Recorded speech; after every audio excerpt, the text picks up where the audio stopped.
Meus amigos, este é o projeto Mérito Digital Apresenta, uma parceria com o Centro Acadêmico de Direito da Universidade Selma e que ouvirá hoje a jurista de Direito, Mirela, falando principalmente sobre a execução penal à luz da metodologia APAC.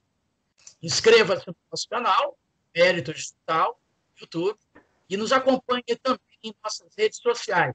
Procure por Mérito Digital Oficial. Doutora Mirela Freitas, é um privilégio que você nem imagina de poder reencontrá-la depois de muito tempo e ainda para abordar de tanta relevância dos nossos alunos.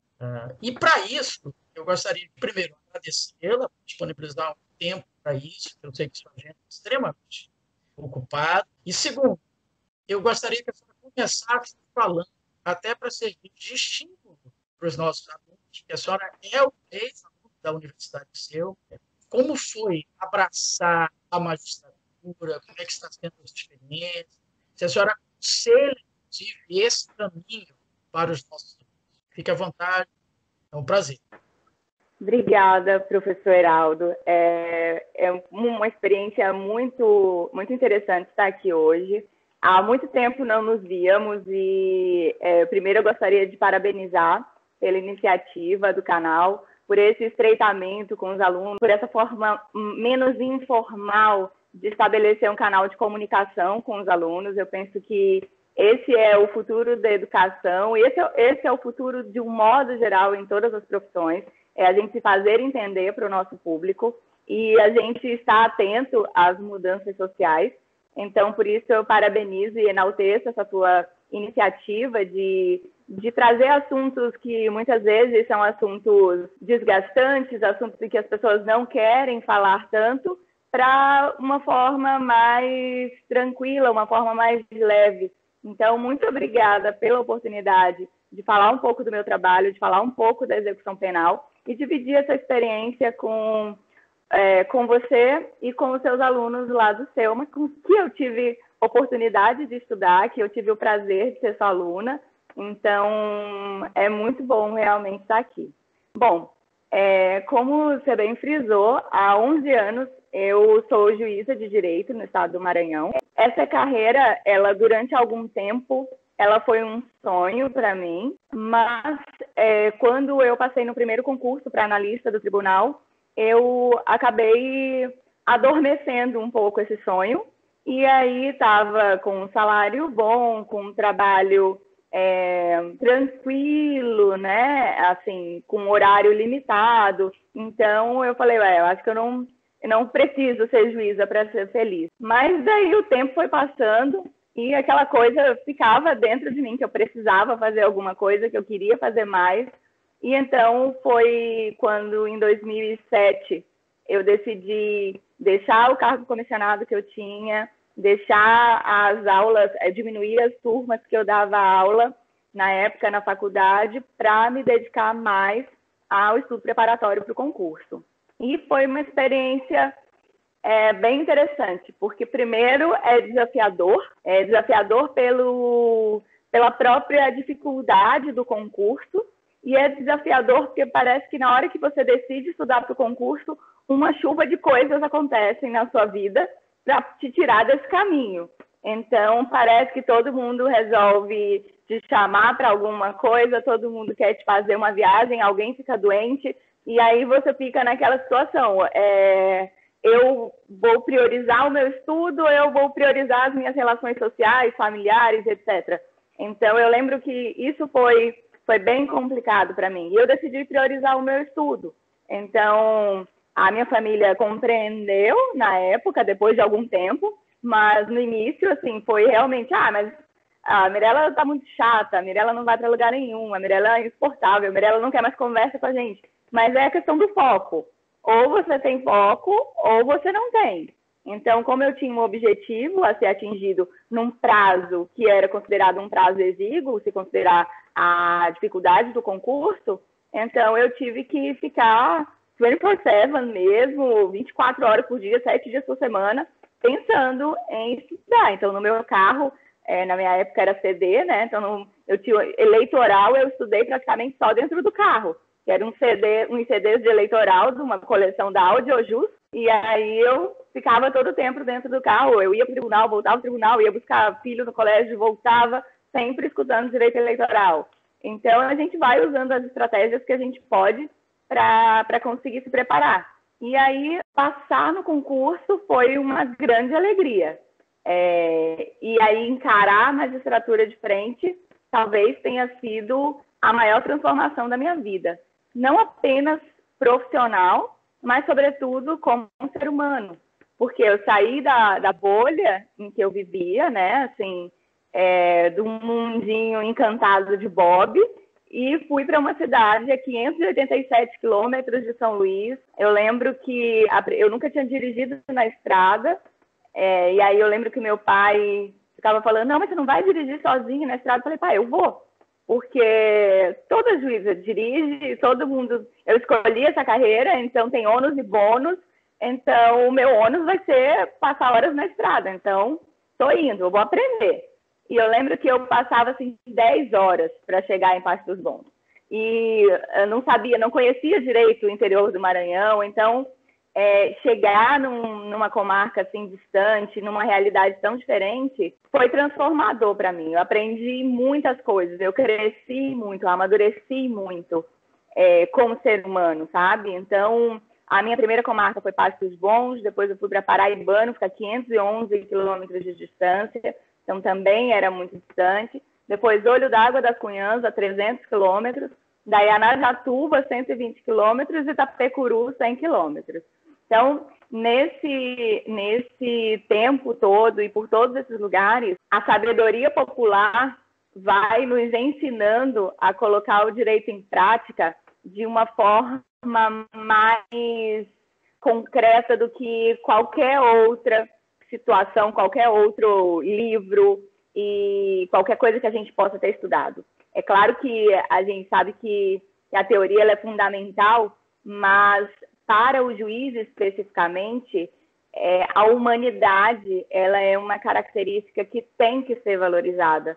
E durante muito tempo, a humanidade ficou distante dos juízes. Os juízes, para serem imparciais, lhes era exigida uma distância abissal da sociedade. Lhes era exigida uma postura de como se tivessem um patamar superior. E isso fez com que a magistratura fosse incompreendida por muito tempo.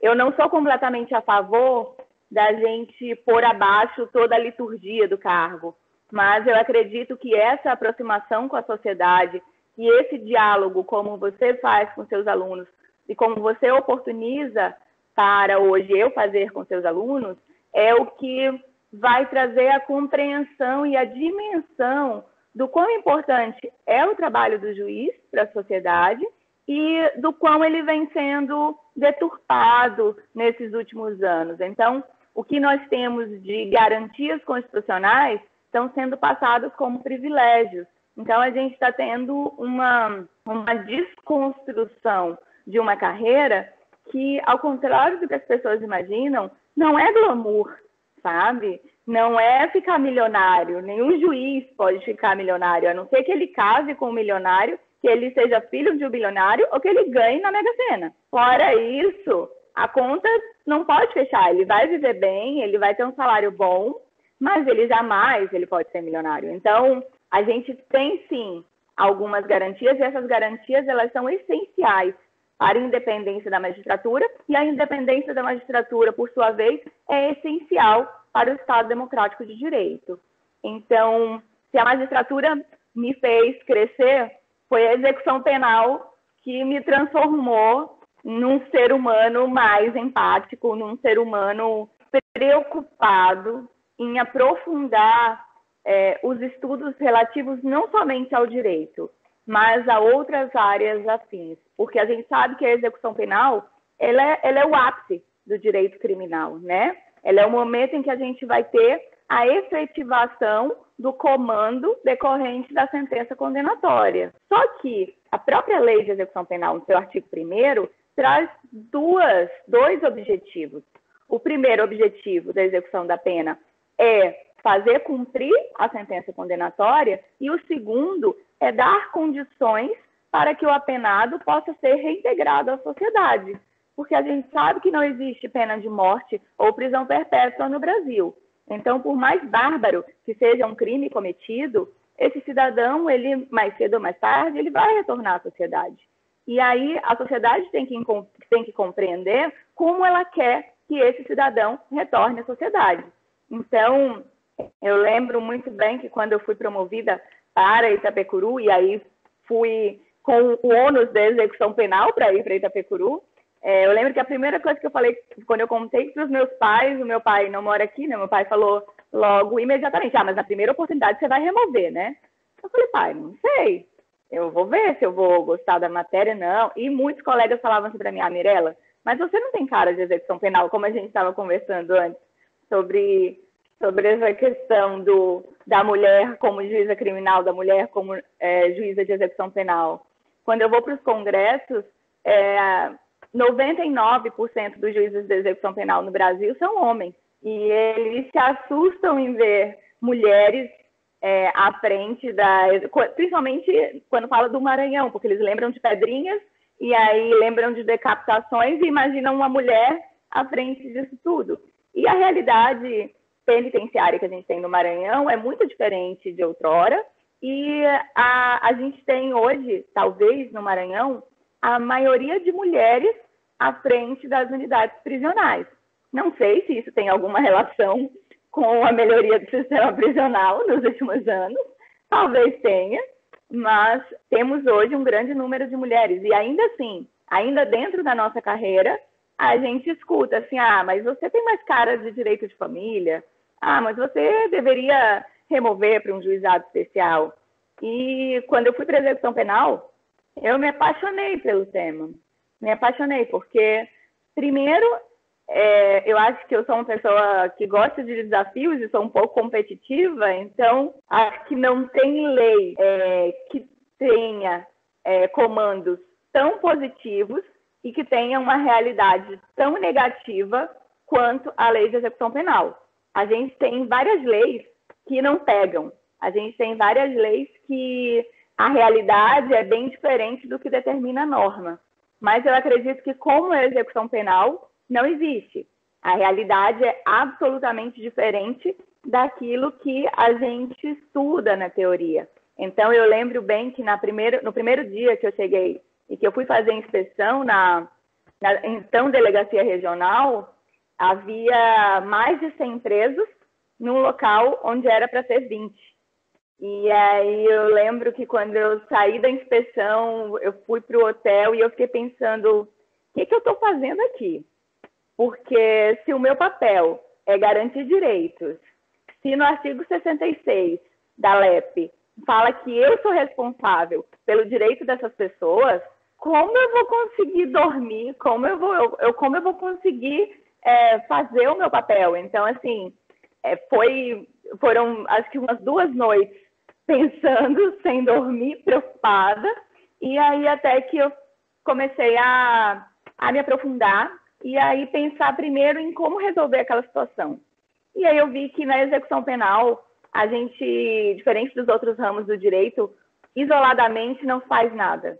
Eu preciso ter uma boa conexão com o Tribunal de Justiça, através da UMF, eu preciso ter uma boa conexão com o Executivo, através da Secretaria de Administração Penitenciária, da Secretaria de Segurança, eu preciso ter uma boa interlocução também com o Executivo Municipal, porque o Executivo Municipal recebe algumas verbas do governo federal para o sistema prisional, o Executivo Municipal tem algumas obrigações decorrentes da assistência social, a cadastro único, também relativas ao sistema prisional. Então, a primeira coisa foi entender todo o contexto da execução penal e perceber que sozinha eu não ia a lugar algum, que eu precisava reunir todos esses atores para que a gente pudesse fazer essa mudança para chegar o mais perto possível da lei. Esse foi o primeiro insight, assim, que me caiu e que no dia seguinte eu já comecei a disparar telefonema A gente fez uma audiência pública e aí as coisas começaram, foi feito imediatamente um mutirão de saúde, foram feitas transferências, a questão da identificação dos presos, localizar de qual comarca era cada preso, foi um trabalho bem braçal mesmo, assim, de identificar quem eram aquelas pessoas que estavam ali, a quais comarcas estavam vinculadas, a quanto tempo estavam presos, quem era provisório, quem era definitivo. E aí, depois de tudo isso, a gente continua pensando, mas por que as coisas não vão para frente na política criminal? Por que o sistema carcerário continua sendo um caos? Se eu já tinha organizado essa questão de documentação, se eu já tinha organizado tudo. E aí a gente começa a parar para pensar mais profundo, né? A gente, no Maranhão, a gente veio de 1 ou 2 grandes presídios para todo o estado, cuja dimensão vai de mais de 1.000 quilômetros de uma ponta a outra, né? Para hoje, mais de 50 unidades prisionais. Então, o que a gente verificou? Que essas pessoas, quando elas são retiradas do seu seio social e familiar e colocadas num presídio distante, todos os vínculos são rompidos. E aí, como a gente hoje não existe vácuo de poder, onde o Estado não exerce o poder, alguém vai lá e o exerce, e no caso das prisões são as facções, quando esse cidadão ele é expurgado da sua localidade e jogado num presídio muito distante, no qual a família não tem condições financeiras, inclusive, de se deslocar até a unidade para fazer visitas, a assistência social não está ali presente, as garantias não estão sendo asseguradas, então a facção vai fazer esse papel de proteção, a facção vai fazer esse papel das assistências, e aí a gente perde esse indivíduo para sempre. Então, pulverizar as unidades prisionais em unidades menores por todo o estado do Maranhão foi talvez a melhor estratégia para começar a melhoria desse sistema carcerário. Contudo, quando a gente pensa na finalidade da pena, a gente sabe que a finalidade da pena é punir, é prevenir também novos fatos através daquela punição e é também ressocializar. Só que todo mundo sabe e concorda que punir é importante, que prevenir é importante. Mas mesmo dentre os operadores do direito e os estudantes do direito, há quem ache que ressocializar não é importante.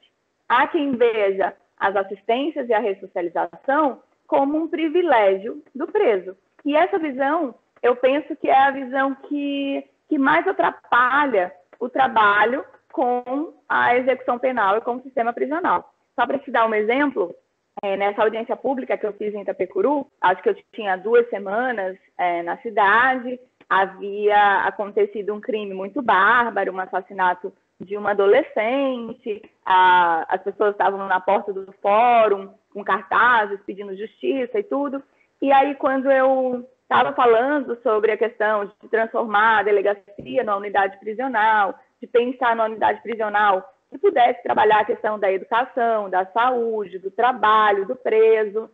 Teve um cidadão que levantou as mãos e falou assim: doutora, a senhora devia pensar em trazer a escola para cá, a senhora devia pensar em trazer hospital para cá, e não pensar em trazer presídio.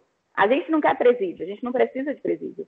E aí eu lembro, eu ainda não encontrei depois disso, faz 7 anos, eu ainda não encontrei, mas eu lembro que eu falei assim para ele: olha, o senhor não tem noção de como escola e saúde estão diretamente relacionadas com presídio, do quanto a ausência ou a deficiência nas políticas públicas de moradia, de saúde, de educação, estão relacionadas ao caos no sistema prisional que nós temos. Hoje, para mim, é indissociável pensar no sistema prisional sem fazer um recorte racial, um recorte social e um recorte etário. E agora, nos últimos 10 anos, um recorte de gênero do sistema prisional.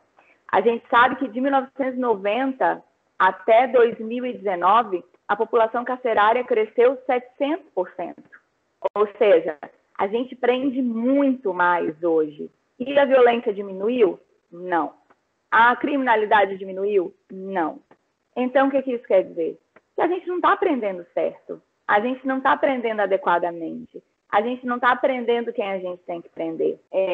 Eu passei a tentar compreender esse processo de política penal e política criminal, e alguns livros assim foram super importantes para mim. Tem um livro do Melossi e do Pavarini que chama Cárcere e Fábrica, que ele fala sobre as transformações do sistema penitenciário nos Estados Unidos, que na verdade é uma grande fábrica de prisioneiros e também uma grande fonte de renda para o Estado, porque as prisões são privatizadas. Também tem alguns outros livros que trazem assim reflexões mais clássicos de criminologia mesmo, crítica, como Barata, o próprio livro do Salo de Carvalho, que fala sobre a política criminal de drogas no Brasil, é um livro que abre a nossa mente para o que a gente está fazendo com o sistema prisional, para quem a gente está prendendo. E aí, como a gente prende muito mal, a gente dá aso ao fortalecimento de discursos extremistas, tanto para um lado quanto para o outro. Então, hoje a gente vive um momento que tanto está fortalecido um discurso que quer que no Brasil tenha pena de morte, de preferência com corte de cabeça em praça pública e separação dos pedaços, ou então com fuzilamento, que o preço da bala seja pago pela família, como na China, como também cresce um discurso abolicionista, que quer que acabem as prisões e que a gente comece a sociedade do zero, praticamente.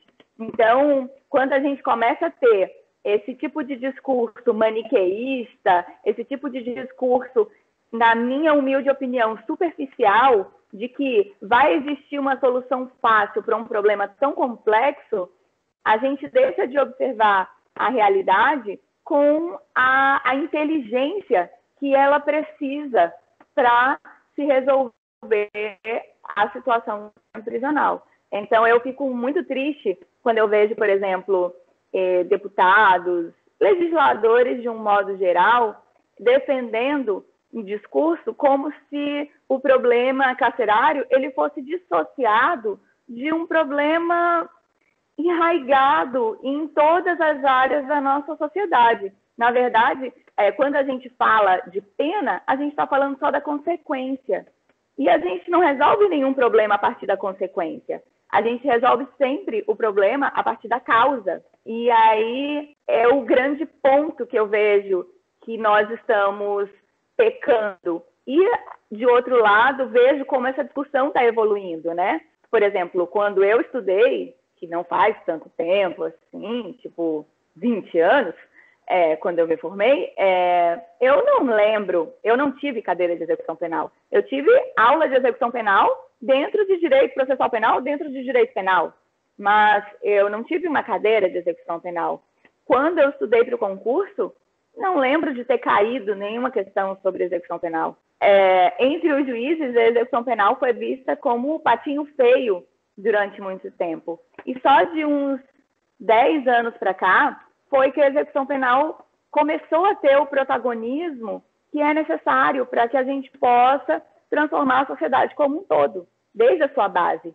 Repensar os nossos pilares sociais, independente de ideologia política, porque também tem sido muito difícil falar sobre política pública sem dissociar do discurso de política partidária. Eu já escutei várias vezes, porque a doutora é de uma determinada linha ideológica porque ela se preocupa muito com as minorias, porque ela gosta do mimimi, porque ela acha que existe racismo, porque ela acha que existe machismo, porque ela acha que existe homofobia. Eu não acho, é fato, tudo isso existe.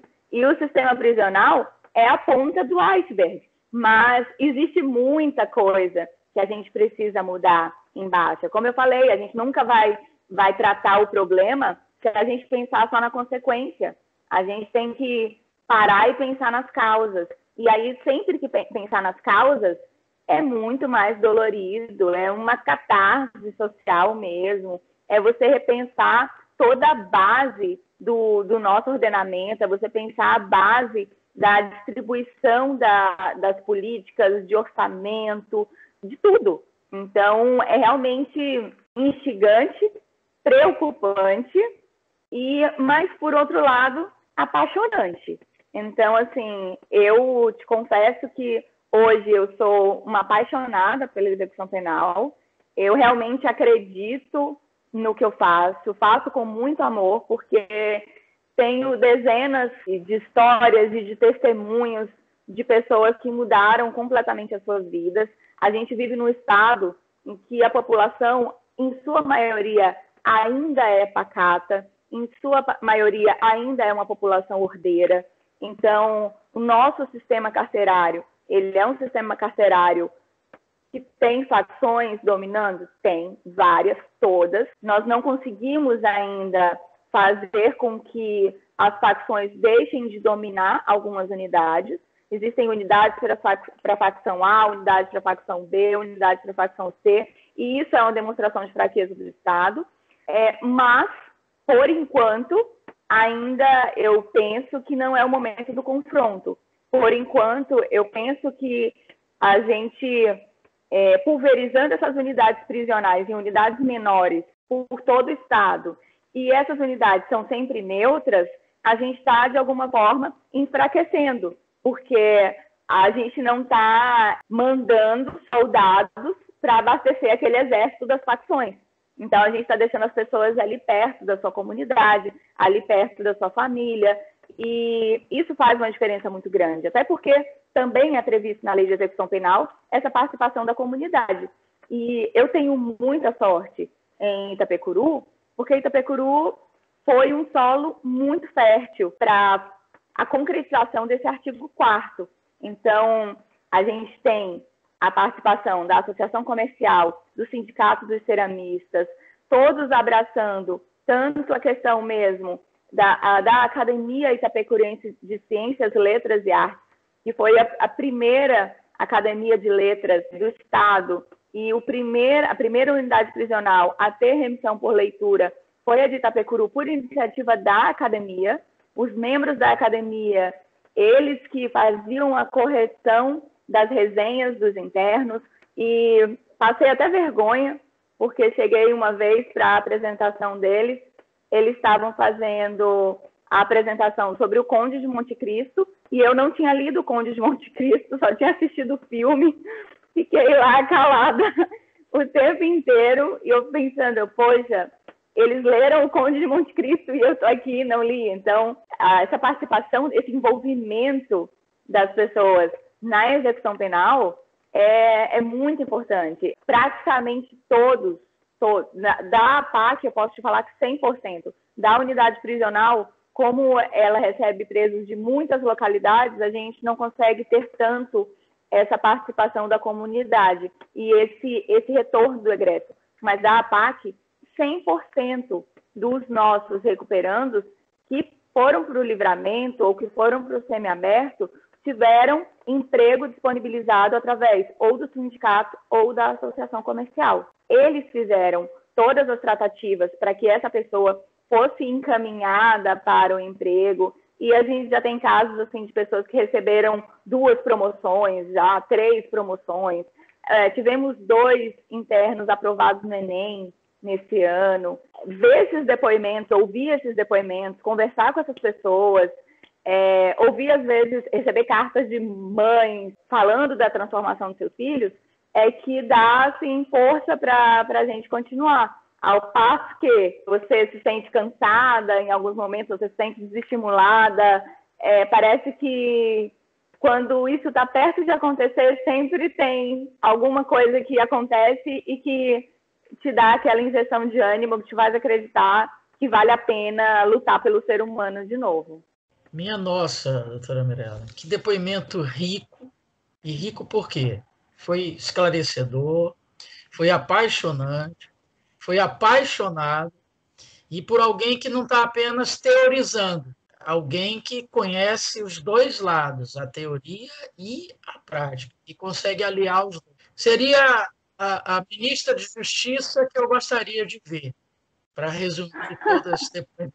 Amém. Agora, doutora Mirella, a senhora acha que o fato de ter sido antes de juíza, analista, isso contribuiu de alguma forma para que a senhora fosse seja uma melhor juíza ou não faz muita diferença? Eu acredito que a experiência de vida, de um modo geral, ela faz muita diferença para o exercício dos cargos de agentes políticos, digo praticamente magistratura e Ministério Público.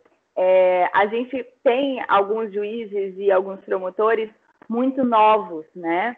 Passando no concurso com 26 anos, né? Porque 25 anos acho que é o mínimo que dá para conseguir, porque você tem que conciliar a prática com a ocorrência de um concurso. Isso não dá 3 anos a partir da formatura, né?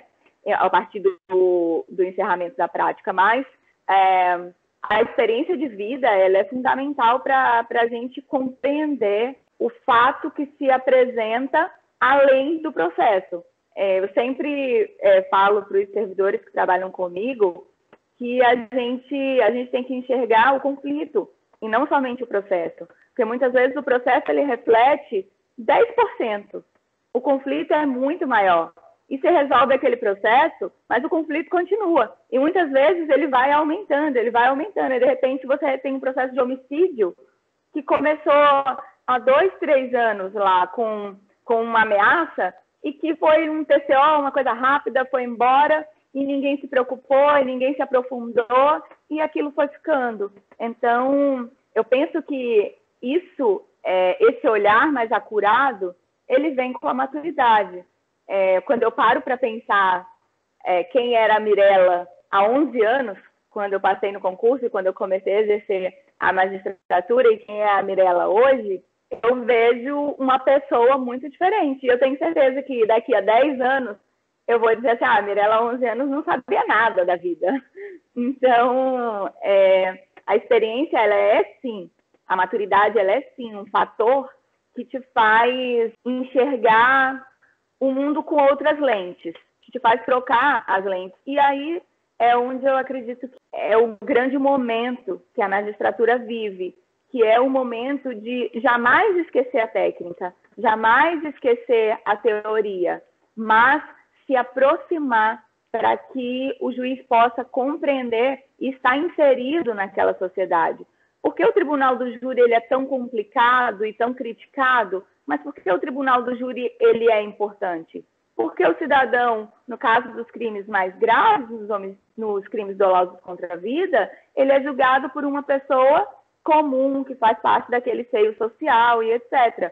Então, o magistrado, de alguma forma, ele também tem que conhecer a sociedade em que ele está inserida. E eu te digo que, por já ter trabalhado em várias localidades do Maranhão, em várias regiões do Maranhão, nós temos vários mundos num só estado. O mundo que eu vivi no sul do Maranhão é absolutamente diferente do mundo que eu vivi em Aracatuba, que é o começo da Baixada Maranhense. O tipo de crime, o comportamento das pessoas, o tratamento das pessoas com o poder judiciário, tudo isso tem uma variação enorme. A gente poder conhecer, saber se relacionar e sobreviver a todas essas situações nos traz muita experiência em lidar com seres humanos. E aí eu acredito que é o que vem sendo exigido da magistratura. Por mais que a gente tenha passado por um período recente de uma tentativa ineficaz de silenciar a magistratura ou de fazer com que a magistratura volte a ser aquela magistratura trancada dentro do gabinete, que ninguém tem acesso, é um caminho sem volta. A sociedade precisa compreender a sentença. Não adianta eu fazer uma sentença de 40 laudas cheias de latim e a pessoa pegar a sentença e não entender. Por isso que muitos colegas meus não gostam de audiência de custódia, mas eu particularmente sou entusiasta de audiência de custódia. Não somente para soltar, mas para aprender também. Porque quando você chega para o cidadão, você fala para ele, olha, você vai ficar preso porque você já fugiu várias vezes, você não tem o endereço certo. Eu lhe perguntei aqui qual era a sua profissão. Você me disse que você era vendedor de gado. Quando eu te perguntei quais as espécies de gado que você vendia, você não sabia me dizer. Quando eu te perguntei qual era o preço do gado que você vendia, você não soube me dizer. Quando eu te pedi o nome de 5 pessoas aqui da região para quem você vendeu gado nos últimos 6 meses, você não soube me dizer. Então, você não quer que eu acredite que você tem um endereço fixo, que você tem uma profissão definida. Então, considerando a gravidade do crime que o senhor cometeu, eu vou decretar a sua prisão preventiva. É incrível como isso é diferente. Tem uns que chegam assim, tá bom, doutora, tudo bem, desculpa, então. E aí, quando você vai lá na unidade prisional, eles estão, doutora, olha, será que agora já dá para me dar uma oportunidade? Essa semana, segunda-feira, teve inspeção na unidade e o doutor Marcelo Moreira, que está como coordenador da unidade de monitoramento carcerário, estava lá, fez inspeção lá junto comigo. E aí o Marcelo estava falando assim, Mirela, é incrível como é um mundo dentro do presídio. E é um mundo mesmo. Então, assim, quando o preso, ele sabe por que ele está preso, ele sabe que ele não está esquecido lá, ele sabe que o processo dele está caminhando, ele tem um senso de responsabilidade diferente. É o que acontece, por exemplo, com um fenômeno que no Brasil é traduzido como dessocialização, que é quando o preso ele entra parcialmente socializado no sistema prisional, mas quando ele chega lá, ele é tão degradado, ele é tão humilhado, que ele passa a se sentir credor da sociedade. Ok, eu pratiquei um crime, o meu crime foi bárbaro, mas o que a sociedade está fazendo comigo é muito pior e ninguém está se importando. Então, agora, eu vou devolver para a sociedade aquilo que eu recebi no cárcere. E ele sai de lá um monstro. Então, isso, psicologicamente, é facilmente descrito por qualquer estudioso da área. Então, o que a gente verifica é que essas assistências, elas não são privilégios, elas são necessárias para que o cidadão tenha a pena que lhe foi imposta efetivamente cumprida, porque a pena é privativa de liberdade, e isso já é muita coisa. A gente já aprendeu, durante esse período de lockdown e quarentena, um pouquinho do que é ficar sem liberdade. Mas a gente ficou nas nossas casas, no conforto dos nossos lares, com a alimentação, com tudo que era necessário. Imagina o que é perder a sua liberdade e, junto com ela, perder a sua humanidade, a sua dignidade. Antes de ser juízo da execução penal, eu nunca tinha parado para pensar como um preso se alimenta no sistema prisional. Porque você imagina o que é você colocar numa unidade prisional um garfo e uma faca para um preso comer. Imagina o que é colocar, ainda que seja de plástico. Você vai ter uma carnificina.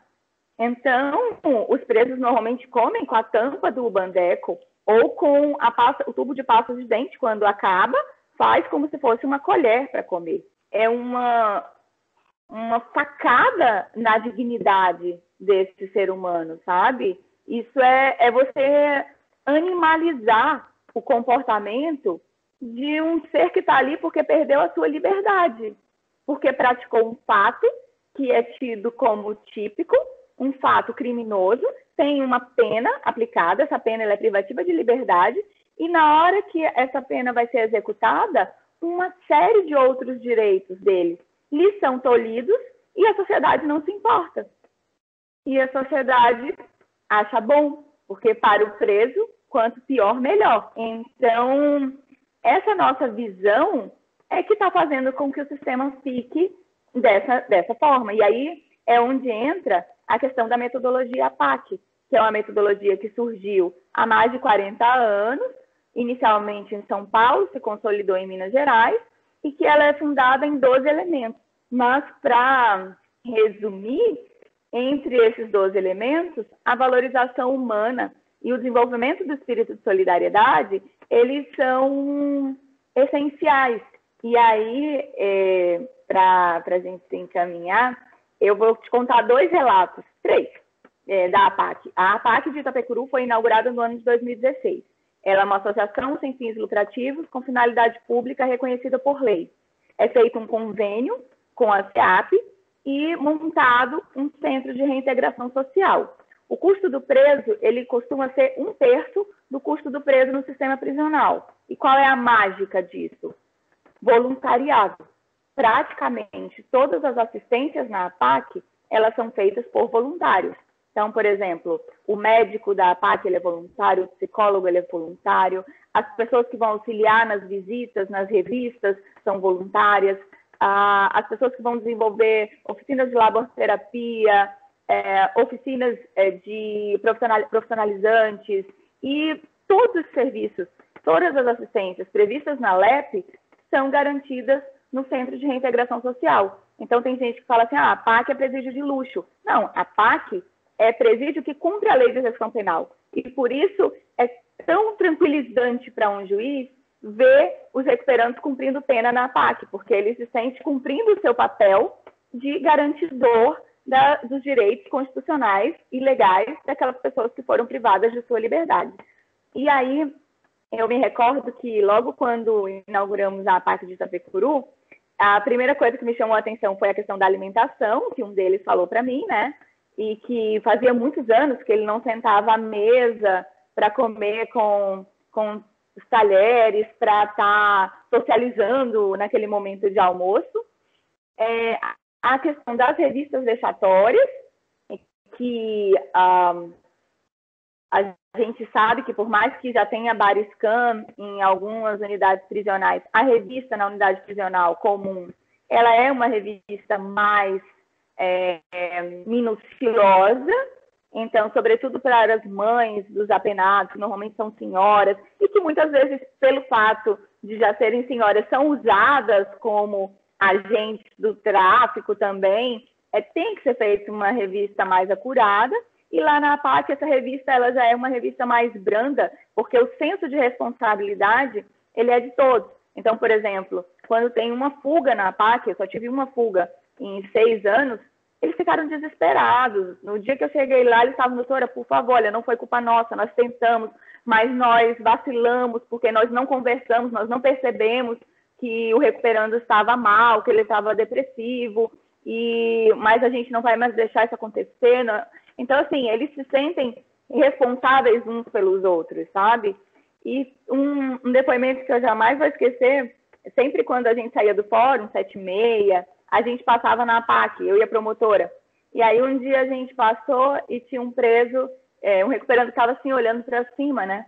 E aí eu falei para ele, o senhor perdeu alguma coisa aí no céu? Aí ele falou assim para mim, doutora, faz 7 anos que eu estou puxando cadeia. E faz 7 anos que eu não vejo as estrelas. Porque o banho de sol, por óbvio, era durante o dia. E a janelinha da cela é minúscula. Então, há 7 anos que ele não olhava para o céu para ver as estrelas. E aí, ele ali naquele momento, ele estava assim, em êxtase. Olha, eu te confesso que até hoje não teve um dia que chegasse à noite e eu não olhasse para o céu para ver as estrelas, porque são pequenos depoimentos que nos fazem perceber o quanto a nossa liberdade é importante e o quanto você tirar a liberdade de um ser humano é grave. É grave, é uma punição muito severa. Então, você, além disso, você animalizar esse ser humano, além de ser cruel, é também pouco inteligente. Porque ele vai voltar, e ele vai voltar muito pior do que ele entrou. Então, desde a Constituição do Império, 1824, já está dito que as cadeias têm que ser ambientes limpos, tem que ter educação, tem que ter dignidade, tem que ter respeito, e a gente nunca cumpriu isso. Então, o que eu sempre falo para as pessoas, quando eles vão na PAC, ou quando eu converso sobre a PAC, é que eles deem o benefício da dúvida. Porque a gente já tem feito essa prisão como masmorra desde os primórdios. A gente já tem colocado a prisão como espaço de vingança desde sempre. E não deu certo. E a gente não conseguiu pacificar nada. Então, a gente só vai ter resultados diferentes se a gente tiver uma conduta diferente. Então, vamos partir para fazer uma conduta diferente e vamos aguardar os resultados. Por enquanto, o índice de reincidência nas APACs em todo o Brasil gira em torno de 15%, enquanto no sistema comum vai de 70% a 85%. Além do custo, outro fator importante também é que não existe quantidade de pena ou tipo de crime para ir para a PAC. Às vezes a pessoa fala assim, mas a PAC só vai preso bonzinho, com a pena pequena. Pelo contrário, Na APAC, a gente privilegia as maiores penas. Por quê? Porque a gente sabe que a gente precisa de um longo período de tempo para que a pessoa possa internalizar conceitos que ou lhes são novos ou lhes foram retirados durante um grande período no cárcere. Então, isso não vai internalizar de um dia para o outro, é quase como educar uma criança. Você passa uma vida educando. Então, você vai começar com questões básicas de disciplina, de higiene, de paciência, de respeito, de olhar, falar olhando nos olhos da pessoa, de ser chamado pelo nome e chamar as pessoas pelo nome. Então, são coisas simples, mas que são transformadoras. Tanto que eles chegam na APAC normalmente com uma cor apática, acinzentada, de cabeça baixa, sempre, com muitos apelidos, e 2, 3 semanas você vai lá, às vezes eu nem reconheço, porque a pessoa já mudou de cor, já consegue levantar a cabeça, já não está mais com aquele uniforme cor de abóbora, já não está mais com aquele cabelo. Então, assim, eles já têm uma noção de que eles querem, sim, passar essa boa impressão, que eles querem retornar. E muitos me falam, doutor, eu entrei aqui e eu vou sair daqui com a minha pena cumprida pela porta da frente. E eu ainda vou ser motivo de orgulho para minha família. E o que tem acontecido? Ontem mesmo eu recebi uma mensagem. Eu tenho um recuperando que está estudando Direito aqui na Faculdade Maurício de Nassau e que sempre me dá notícias. E ontem eu recebi uma mensagem de um ex-recuperando falando assim, doutora, exatos 12 anos a polícia batia na minha porta para efetuar minha prisão. Até hoje eu lembro do barulho das algemas fechando no meu braço.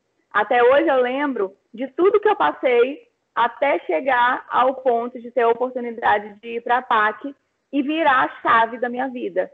E decidir ser outra pessoa. E decidir retribuir para a sociedade o bem que me foi feito ali dentro. Então, a gente tem, por exemplo, recuperantes que chegaram lá com a 3ª série e que fizeram o Enem agora. Nossa, é realmente fantástico tudo isso. A gente fica aqui maravilhado, emocionado, é um misto de emoções. O grande segredo, você disse, doutora Mirella, inclusive para redução de custos, é voluntariado. Você fica tão envolvido, você fica aqui pensando, como é que eu vou me tornar voluntário também? Né? Porque é realmente muito apaixonante. E a gente tem vários alunos do Selma que já fizeram visitas lá na APAC. Eu já recebi, acho que 2 ou 3 vezes, grupos de alunos do Selma, e é muito interessante, porque eles saem de lá encantados, e eu sempre estou em contato com eles, assim, e eles falam assim, doutora, eu nunca imaginei que isso podia existir. Eu nunca olhei o bandido dessa forma. Eu nunca olhei o criminoso dessa forma. E tem uma frase do Mário Toboni, que é assim, que na PAC a gente mata o criminoso e resgata o homem. Então, é bem isso mesmo, sabe? Você vê aquele linguajar, aquela forma de andar, indo embora e surgindo um outro cidadão dentro daquele mesmo corpo. É bem interessante testemunhar essa modificação. Ratifica aquela ideia que é necessária, cada vez mais necessária, de que direitos humanos não são para bandido, né? Eles são, na realidade, uma proteção para a própria sociedade. Se a gente pudesse resumir toda a sua fala, a gente diria isso. Agora, doutora Mirella, a gente está se encaminhando para o final do nosso horário.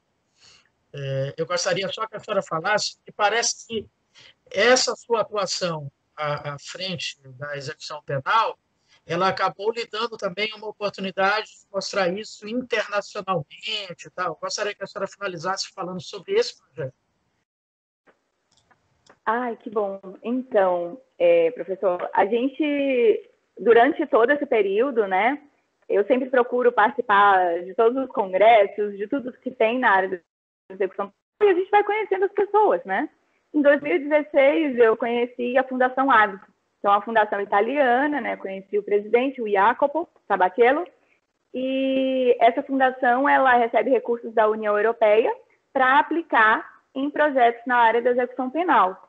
E aí conheci, me interessei e comecei a manter contato e pesquisar, né? Nós temos hoje uma ONG internacional que se chama Prison Fellowship, pode dar para acessar no Google essa ONG. Ela tem uma parceria com todas as APACs, tem um projeto voltado para a América Latina, chama Mais Allá de las Fronteiras, que é um projeto que revê essa política criminal e penal na América Latina e tenta contribuir para a melhoria do sistema prisional. E tem a Fundação Arte aqui no Brasil. Essa fundação, ela disponibilizou para nós, através de uma inscrição, ela disponibilizou para o Brasil 23 unidades produtivas de malharias na pandemia. Nós já vínhamos produzindo máscaras para a prevenção da Covid,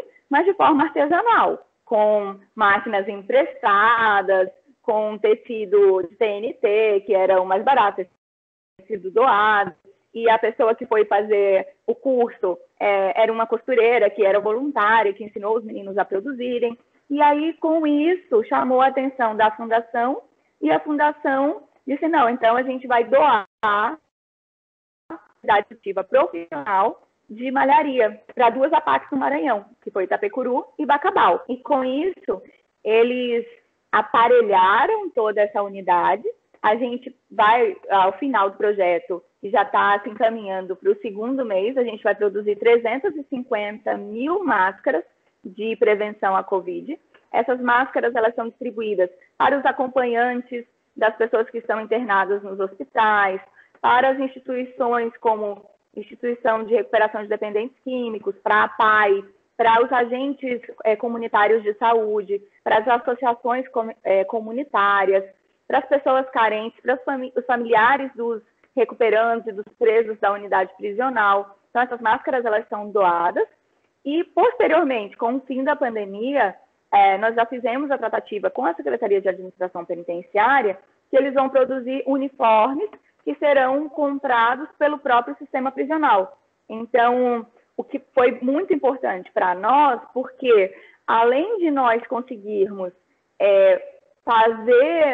estimular nele esse sentimento de fazer alguma coisa pelo próximo, a gente conseguiu também sensibilizar a sociedade da conduta do preso em prol do benefício de todos e mais, desenvolver uma nova habilidade, um novo ofício para eles, porque a maioria não sabia mexer numa máquina, a maioria não sabia segurar uma tesoura, uma cortadeira, e hoje eles estão produzindo 10 mil máscaras a cada 3 dias, e também ocupá-los no momento em que as visitas sociais e as atividades de humanização estão suspensas em razão da pandemia. Então, a gente sabe que as visitas elas são essenciais e elas causam uma tensão enorme no sistema prisional. Então, ocupá-los dessa forma durante esse período também foi um fator extremamente importante para que a gente consiga manter a normalidade dentro do sistema. E isso foi muito interessante, é motivo de muito orgulho para todos nós, e aí falo nós porque sempre essas conquistas da execução penal, elas não são uma conquista do juiz ou do promotor, ela é uma conquista mesmo coletiva, porque tem que ter muita gente envolvida. Não sei se você assistiu o vídeo que eu te mandei, mas dá para perceber como é uma gama enorme de setores e pessoas reunidas para que a gente consiga fazer acontecer. E isso foi notícia na Austrália, em Hong Kong, na Itália, nos Estados Unidos. Um dos nossos recuperandos deu uma entrevista para a newsletter da AVSE dos Estados Unidos, assim, e ele ficou super orgulhoso. Depois da entrevista, ele chorava igual uma criança, porque nunca imaginava ter uma oportunidade dessas. Então, assim, a gente fica muito, muito agradecida pela oportunidade de desenvolver esse trabalho, e de poder contribuir de alguma forma para a melhoria da sociedade, para a melhoria da vida dessas pessoas, né? Porque a nossa missão aqui é muito maior do que julgar, e aí julgar fatos e não pessoas, né? É difícil a gente dissociar isso, porque as pessoas, quando vão para a execução penal, ficam pensando no crime que o outro cometeu. É lógico que o juiz ele se sensibiliza com a barbárie, principalmente quando a gente pensa na ataque cidadão, coragem de matar e esquartejar 2 pessoas. Ele não tem cara de quem faz isso. Mas é porque criminoso realmente não tem cara. Aquela história lombrosiana, aquilo já caiu por terra há muito tempo. Então, a gente tem que dissociar o homem que foi até ali e trabalhar olhando para frente. Então, é o que eu tento fazer hoje. Eu já não procuro mais nem saber qual foi o crime cometido. Já tento olhar para frente para ver o que eu posso contribuir para aquela pessoa jamais repetir o fato criminoso que a levou até o cárcere. E aí, olhando para frente, a gente consegue desenvolver um trabalho melhor. Maravilha. Doutora Mirella, as entrevistas, quando chegam ao fim, elas nos dão 2 sensações. Ou de que a gente esgotou o assunto, ou de que a gente teria muito mais para conversar. A sua entrevista nos dá essa sensação. A gente falou muito e ainda falta muito mais a falar. Mas como a gente tem um limite de tempo, infelizmente a gente vai ter que encerrar a entrevista de hoje. Mas certamente teremos outros encontros. Então, meu novo agradecimento pela sua disponibilidade, pela sua paixão que faz, contagiante. E fica, então, aqui o espaço agora para as suas considerações finais. Bom, mais uma vez eu queria enaltecer a tua iniciativa, o teu projeto de levar o direito de forma mais simples e o direito de forma mais leve para os teus alunos e para a comunidade em geral. Esse é o caminho que a gente precisa para a gente atingir o nosso público-alvo, pela oportunidade de falar sobre esse tema, que é um tema em que as pessoas não costumam ter muita atenção ou já vão com o pé atrás, já vão com aquelas ideias de que é mimimi, de que falar sobre preso é beneficiar o crime, e isso é uma visão pouco inteligente, e quando a gente pensa na ressocialização, eu penso que a gente tem uma visão também egoísta, porque a gente está pensando na sociedade que a gente quer viver, a sociedade que a gente quer que os nossos filhos, que os nossos netos, que as próximas gerações vivam. Então, a gente falar em ressocializar, a gente falar em o ser humano sair melhor do cárcere, a gente está sendo egoísta, porque a gente está querendo um mundo melhor para a gente também. Então, eu penso que se a pessoa não se sensibilizar por nada do que ela ouviu, que pense pelo lado do egoísmo, da melhoria da sua qualidade de vida, e passe a pensar com mais profundidade na questão prisional, sobretudo na questão dos recortes raciais, de gêneros, sociais e etários. Eu me coloco à disposição para qualquer esclarecimento. Acho que você vai colocar no Instagram, pode mandar mensagem, pode mandar direct. Já deixei meu Instagram aberto desde que comecei a ter esse contato maior com os alunos, justamente para possibilitar que a gente faça essa troca de experiências. E queria te convidar também para conhecer a unidade prisional de Itapecuru-Mirim, para conhecer o nosso centro de reintegração social, conhecer, se não conhecer ainda, a cidade de Itapecuru, banhar-se às margens do rio Itapecuru, quem bebe daquela água lá se apaixona. Então, para que você possa ver com uma turma ou com os professores, para ir lá conhecer e passar um dia com a gente para ver de perto tudo aquilo que eu te falei hoje. Muito obrigada pela oportunidade. Não vai ser difícil fazer isso, não, por várias razões. Primeiro, pelo privilégio de ter essa convivência. E segundo, porque eu passei por lá outro dia e vou passar com uma certa frequência, porque a gente está iniciando um projeto lá em Vargem Grande. E Itapecuru acaba sendo do lado. Então, certamente vamos nos Você passa na frente da UPR e da APAC. Ótimo, maravilha. Então é isso. Semana que vem tem mais. Pense nisso e faça direto.